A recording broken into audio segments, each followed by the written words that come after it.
Three, two, one. You're now witnessing real street stories. Real street legends speak. Heavy hustling 70s. Rolling hard in the 80s. Real 90s grinding. 2000s real life trappers. From 7 Mile Better Mile to the Brewsters, we explore the stories of Detroit legends and the men who tell them on. I am Detroit Street Kings. You know, that's when it's like the players' ball. Everybody used to love. See, that came from Chicago. Tell the players, explain the players' ball to niggas, because if you hear the player, like the little bullshit we done seen about the shit, but you know what was it really like to actually? Like I would think It's you would like have to be Superfly. you would have to be somebody to even get an invite to the players' ball. You couldn't just show up to that motherfucker. No. Anybody who said they can play can come. But to be invited to the ball, you had to be somebody. Everybody come out to see who's going to be the player of the year. But all the players from around the world was coming. Like every city had their own players' ball, or was it just like this, some specific to Chicago? No. California had a player ball. Philadelphia had one. New York had one. Chicago had one. Miami had one. It was all over. The main big cities that St. Louis had one. New York and St. Louis, they got two kind of pimpings there. New York and St. Louis got two different kind of pimps. Detroit just got one. They players. California got pimps. St. Louis have pimps. New York have pimps and players. Chicago have pimps and players. Detroit has some pimps and players. Now, you have to define which one you is. I'm a player. I like to be a player. Pimp. There wasn't too many, and the ones that was, say they pimping, they cold. They were some of the coldest killers you ever seen in the world. Because what a hoe won't do, the pimp has to do. So, Then you got the gorilla pimp. so pimping was common, right? So Playing with. So by logic, pimping was common for your era. Yeah. So by logic, a lot of these motherfuckers out here, grandmamas and aunties, was hoes at one point in their life. They know they was. So I just wanted you to say that because I think motherfuckers be lying. Motherfuckers be lying about it. You know what you was doing back in such and such. I can't prove it because I wasn't born yet, but I know what you was doing. If she was talking about you was at any of them spots, doing any of this shit, she was a hoe. Was any famous hoe? There's some famous or some Fuck yeah! famous hoe. Hey, you on I Am a Detroit Street King, nigga. You got to tell, and you a king. King gonna put who the hoes was out there. Famous is Black Patty. To this very day, if you look on Facebook, Black Patty throw a party all the time. She used to throw that Juanita's right there on 6 Mile and Schaefer. Black Patty is one of the known famous black women. Black Patty got a lot of pussy. I mean, she had pussy. I mean, everybody loved Black Patty. Black Patty was a real showed up, throw down. Everything the city was trying to get her. Because there ain't nothing she can't do. But she was a hoe? She put it all in her time. But she came to be a madam at the end. I mean, you gotta start from somewhere. And today, everybody loves Black Patty. Because Black Patty get all help anybody and help everybody. Okay, so at that time, could you say that most women chose hoeing to be the hustle? I mean, selling pussy is selling pussy is selling pussy, but hoeing is something different than just selling pussy. Hoeing is something different than I took some money for some pussy. Hoeing is dedication, and you out there selling pussy. Ain't no lies, ain't no game, ain't no fronting about it. This is what I do. So that was the number one. That seemed like the number one choice. Yeah, and women who really be in the street, they love getting money. With a top-notch hoe, she knocking hoes for a pimp. She pimping hoes. She doing it all. That's because people trying to get that name. They want that name. And every nigga in the city, like Pocahontas. Niggas come from all over the city to find Pocahontas. See, a hoe put a trademark down on a nigga that only she can do. She famous like Michael Jackson. You got some hoes that love being hoes. And what was pussy going for at this time? What was a hoe going for? Because now they say a bitch going for $40. You know, when it was coming up, it was 10 and 2. Your pussy always have been 10 and 2. 10 for the hoe and 2 for the room. I understood what that meant. Yeah. I understood, but they probably ain't know. I understood what that meant. That's what that means. $10? Yeah, $10. That's why pussies on their head. I don't want to hear shit else out your bitch's mouth. Your mamas was selling pussy for $10. But $10 was like 10. Let me tell you, $10 was like back then $10. We could argue or debate. Back then $10 wasn't shit. No, $10 back then was a whole lot. When we was coming up. Let me break that down for you. See, but back then, everything was 3 for 1. You get 3 pussies for 10? No. You know. Oh, what you could buy, what you could pay for something now, you can get 3 of them for what the price you're paying for now. Yeah, but I'm saying it triples, you know, that 3 for a penny, that 3 for a nickel pickle. You see what I'm saying? Everything came with 3s for 5 cents and this and that. So $10 was like $100 then. There's so much you can do with it. So for a hoe to get $10, that's a top-notch hoe. Other than that. That was a top-notch hoe, $10? No.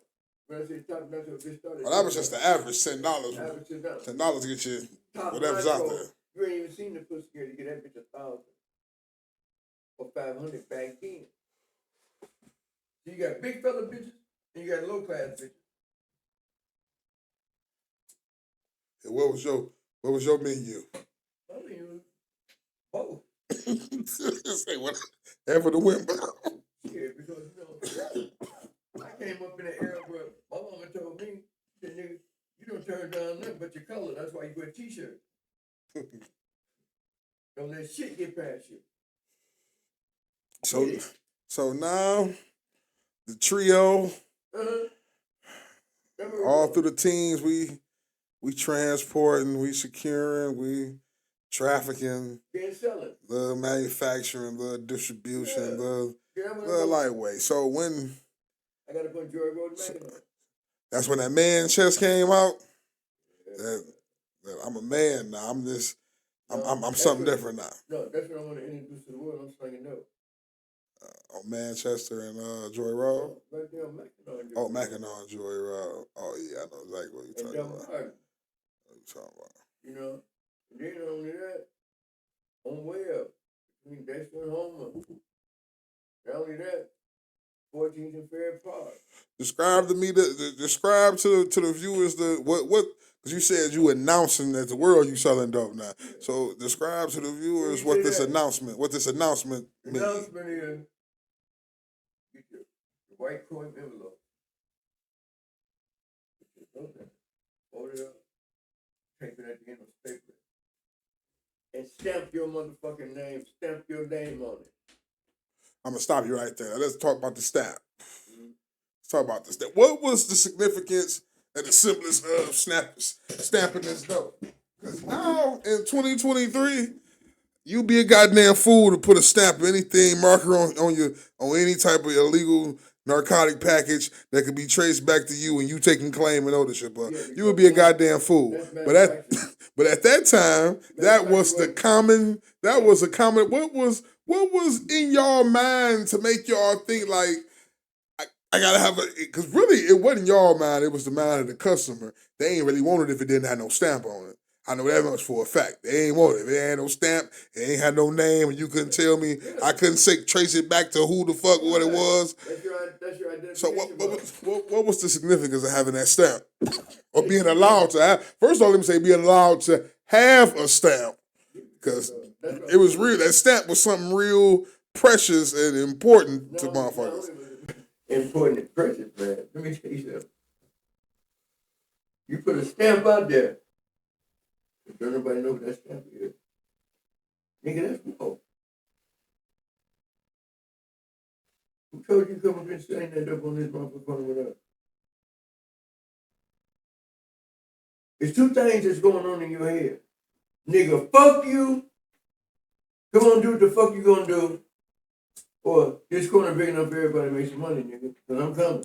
Did anybody ever try to just work their way in with the fake stamp or like? If we catch it, we kill it. I mean, if they catch it, they gonna kill them. Anybody like copy the stamp or try to do their own thing? Or? No. But here's one thing about the stamps, man. When they came out, we know to identify who you're working with. You know what I mean? You know, Pony Down had Pony Down Star David. Young Boys had Boogie Khan, Psychedelic Shack, and some other. Then you had Huggy. We had Huggy Bear stamped on here. We had the boys out the North End. They had some other stamp. I had 7-11 stamped on mine. Yeah. So the stamp. So at that time, having a stamp was everything. You needed that stamp. You wanted to sell this shit. Everybody knows that. And we all hung out at this. You found on Sunday night.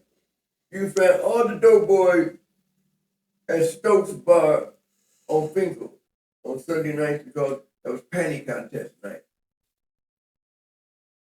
The panty contest night. One who got the coldest, who do the coldest in their panties. I want y'all to hear this man well because he talking about y'all aunties and grandmas and some of y'all mamas. I want y'all to know that they was living a different life. Everybody who came in that bar that night that was doing something. They had 4 heads there every Sunday. One Sunday it was Snake, what's that boy's name? Up the North End, Chucky Holloway, me, and Billy D. I was told as a judge that Sunday night. Each one of us put $500 up. So Sunday night, every Sunday night, a bitch can walk out of it with $2,000. Get up there dancing short, you know. And some shit that they would consider tame nowadays. House man, your sister was the coldest. So these stamps. Yeah. Basically, if you didn't have a stamp, you ain't shit. You ain't shit. And why would I buy this shit? Yeah. So and who is you? If it don't go right, who is you? I mean, your runners out there, you know, your runners out there, man. You know, we keep it up. You know, your runners out there doing their thing. But when shit go wrong, you know, nigga ain't got to run up and down. But see, remember back then, anyway, we had pagers. You know, there's a few people. I was one of the few people who had the stack radio. You can't run grab you know. Feel like I'm an army man. You know what I mean? You know. But other than that, you know, that's how you identify yourself, man. And I got on out there for a while. I mean, with all of them. So, y'all, the crew done got the stamp. Y'all putting the plate on. Yeah, my crew, they doing all kind of things. Because Perry on the paper chase stuff. If I needed my cover, shit, Perry come back on the paper game. That nigga went in that paper game and went crazy. You know, that's one guy. I mean, believe it or not, that boy, Yeah, $450,000. That boy got on that shit. Yeah. Yeah. So now the money coming, Travel. chest is getting bigger, traveling, wardrobe done got better, way better, the cars done got better, the bitches done got finer, the life done got sweeter, better. At what time? Because we naming all the good and the fun, but at one time, Called the bitch for having do a pistol. it get super real? That pistol? I'm so busy running off of my mouth. Ain't conscious. Where was this? Where you catch the bid for the pistol? Outside the stove. Outside OT and on Pimping. What year? This is 82. Yeah, I was born. Thank you on that ass. August 17th. And all that jewelry. Nigga had me got that block in. Nigga, you know, I jumped out. Right here, 550. And a 550 pins. The old school style. And talking shit, high. Have that motherfucking time period. Back then, they had different kind of weed. I was smoking some Acapulco Gold. Fucked up. So fucked up. I didn't even see the police. I was pistol hanging all out the back of my jacket. You understand what I mean? Pistol everywhere, man. They gave me 6 months. Show you how much money a nigga had, man. They took me to jail. I called my lawyer. I was back. It took them long to get me there. For that lawyer to get me out of there. And see, back then, I didn't even know to go to court. My lawyer, he stayed right there in Sherwood Ford. He's going on there at Palmer Park. He came in his pajamas and house covered a brick. They got me out of jail before they even fingerprint me.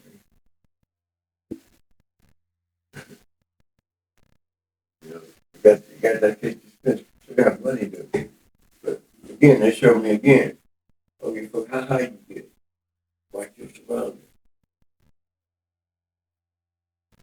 So now, Shit ain't easy. so now we done had this incident. Okay, so now we done narrowly escaped with our life. Yeah. Now that we done, you know what I'm saying, we done finagled our freedom back. Somewhat. See, remember, everything is on their way. So at this time, is there any thoughts of, y'all need to leave this shit alone, go do some other shit? Yeah. I met my son's mama. Bless her heart. Beautiful black girl. Oh! Met her. I wanted to give her everything for her. She slapped me in my face and said, you didn't wash your motherfucking mouth. Why are you going to give up your way of life to be with me?